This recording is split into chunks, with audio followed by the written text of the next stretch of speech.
नमस्कार. मराठी कथामध्ये आपले सहर्ष स्वागत आहे. माझं नाव शीतल आहे. दक्षिण महाराष्ट्रात डोंगराळ प्रदेशात पायथ्याशी असलेले आमचे एक लहान गाव. रोजगार करून रोजचं जीवन जगत असणारे अनेक कुटुंब. त्यात शीतल, तिचा नवरा आणि तिचा मुलगा राहतो. शीतलचा शरीराने सडपातळ बांधा, रंगाने सावळी, पण कोणालाही भुरळ घालणारी अशी काया. पूर्ण गावातील रागीने लोकांना फक्त तिच्या घेण्याची हेच स्वप्न बघत होते. परिस्थिती बेताची असल्याने तिला दररोज रोजगारासाठी जायची. त्यामुळे गावातील पाटील हे श्रीमंत, बक्कळ पैसा आणि बायकाचा नाद या अंगाखाली घेणे. त्यांनी अनेक बायकांना अंगाखाली घेतलेल्या पाटलाची बायको 10 वर्षापूर्वी एका आजाराने वारली. 2 मुले होती. बापाचा पैशावर आणि आपल्या नादासाठी गावभर प्रसिद्ध होते. शीतल आता वयाने 30 वर्षाची होती आणि तिचा नवरा तिच्यापेक्षा वयाने 15 वर्षांनी मोठा होता.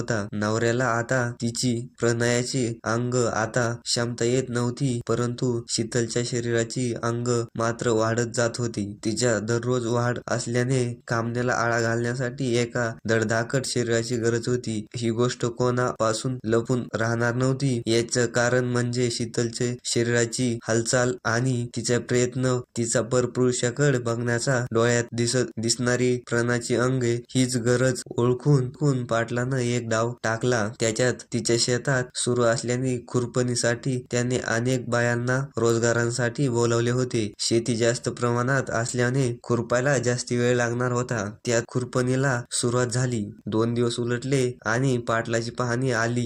तो पाहणी करत होता. त्याने त्याची नजर शीतलच्या देहावर खिळवली. तिच्याकडे तिच्या प्रणयवेडा नजरेने पाहत असल्याने शीतलच्या लक्षात आले. तिने आपल्या साडीचा पदर खेचून घेतला व काम करू लागली. पण तिच्या मनात पण तोच क्षण पुन्हा आठवत होता. 3 दिवस मावळला व ती घरी आली. रात्री ती जेवण करून झोपण्यासाठी आली तर तिला झोप लागत नव्हती. तिच्याकडून तिच्या शरीराची मिटत नसल्याने सुखाच्या आठवणीने ती त्रस्त झाली होती. त्यात तिच्या मनात सकाळी उठल्या क्षणी एक आठवण आली होती. तिच्या मनात चांगल्या या गोष्टी विचार करून तिची रात्र निघून गेली. पुढच्या दिवशी सकाळी शीतल कामाला गेली. पाटील तिच्या समोर उभा होते आणि तिच्याकडे पाहत होते. शीतलने त्यांच्याकडे पाहिले आणि आपल्या साडीचा पदर बाजूला सरकून त्याला एक इशारा दिला होता. तो इशारा लक्षात घेऊन पाटलाने तिच्या शेताच्या बांधावर बसला होता आणि शीतलकडे पाहत होता. शीतल पण त्याच्याकडे पाहत होते.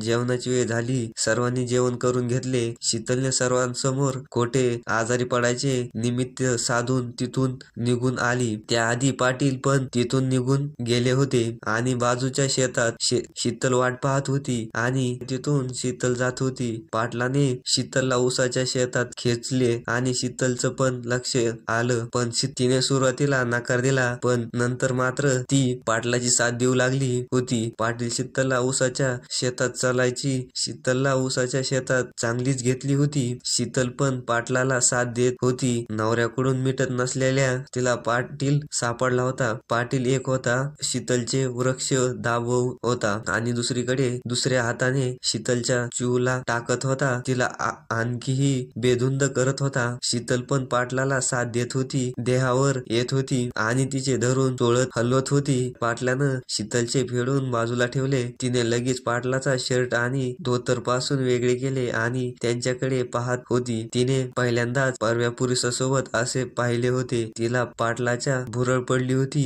पाटील पण जोरजोरात शीतललाच ठोकत होते. त्यालाही आज नवीन पाखरू सापडले होते. ते पण लई भुकेलेले होते. दोघांचेही रंग आज उकळून आले होते. दोघेही एकमेकांना साथ देत होते. शेवटी तो क्षण आला होता आणि दोघेही शांत झाले आणि तसेच पडून राहिले आणि काही वेळाने ते आपापल्या घरी निघू लागले. तिथून पुढे अनेकदा पाटलाने शीतल सोबत भोगले आणि शीतलने त्याचा आनंद घेतला. तुम्हाला जर कथा आवडली असल्यास मराठी कथा या चॅनलला सबस्क्राईब करा.